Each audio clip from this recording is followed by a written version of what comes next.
तो हेलो दोस्तों, हाल ही में एक न्यूज आई है प्रवाल भित्ति जिसे कि कोरल रीफ भी कहते हैं। इस पर एक अध्ययन किया गया और इस अध्ययन में कौन कौन सी बातें कही गई हैं इन्हें हम बहुत ही शॉर्ट में समझ लेंगे।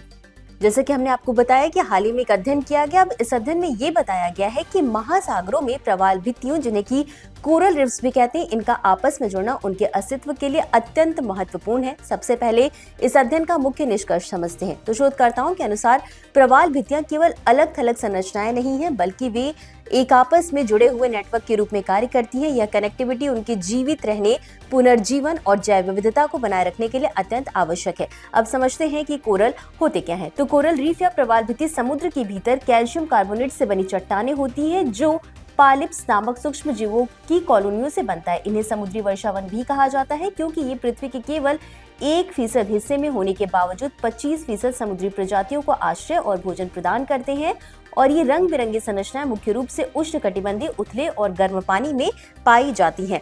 अब 2011 से 2024 के बीच जो भी बातें कही गई उनको समझ लेते हैं। तो इस बीच समुद्री धाराओं के मॉडल का उपयोग करके लगभग 850 प्रवाल भित्तियों का अध्ययन किया गया और ये पाया गया कि प्रवाल लार्वा समुद्री धाराओं के माध्यम से सैकड़ों किलोमीटर तक फैल सकते हैं। इससे विभिन्न रीफ एक दूसरे से जुड़े रहते हैं और एक रीफ के नष्ट होने पर दूसरा रीफ उसकी पुनर्स्थापना में मदद करता है। ये प्रक्रिया जो है वो पूरी कनेक्टिविटी कहलाती है और ये प्रवाल पारिस्थितिकी तंत्र की स्थिरता का आधार है। इस अध्ययन में new Caledonia, great barrier reef और लॉर्ड होवे आइलैंड इस क्षेत्र में शामिल हैं और ये क्षेत्र दक्षिण पश्चिमी प्रशांत महासागर में स्थित है और वैश्विक स्तर पर महत्वपूर्ण प्रवाल तंत्र का हिस्सा है। हालांकि ये कनेक्टिविटी एक सकारात्मक पहलू है, लेकिन अध्ययन में ये भी चेतावनी दी गई है कि अगर सभी प्रवाल भित्तियां एक साथ जलवायु परिवर्तन के कारण प्रभावित होती है तो उनकी प्राकृतिक पुनर्जीवन क्षमता भी कमजोर हो सकती है। यानी कि कनेक्टिविटी तभी काम करती है जब कुछ रीफ सुरक्षित रहें और इसी के साथ सभी रीफ समान रूप से रिजिलियंट नहीं होते हैं। कुछ रीफ्स क्लाइमेट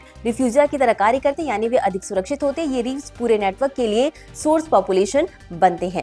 अब अध्ययन में ये भी संकेत दिया गया कि आर्टिफिशियल रीफ जैसे उपायों के माध्यम से कनेक्टिविटी को बढ़ाकर प्रवाल संरक्षण को मजबूत किया जा सकता है और इसी तरीके से यह अध्ययन स्पष्ट करता है कि प्रवाल भित्तियां केवल स्थानीय पारिस्थितिकी तंत्र नहीं बल्कि एक वैश्विक रूप से जुड़े हुए जीवंत नेटवर्क का हिस्सा है और इसलिए इनके संरक्षण के लिए आइसोलेटेड अप्रोच नहीं बल्कि नेटवर्क बेस्ड कंजर्वेशन स्ट्रेटजी अपनाना आवश्यक है।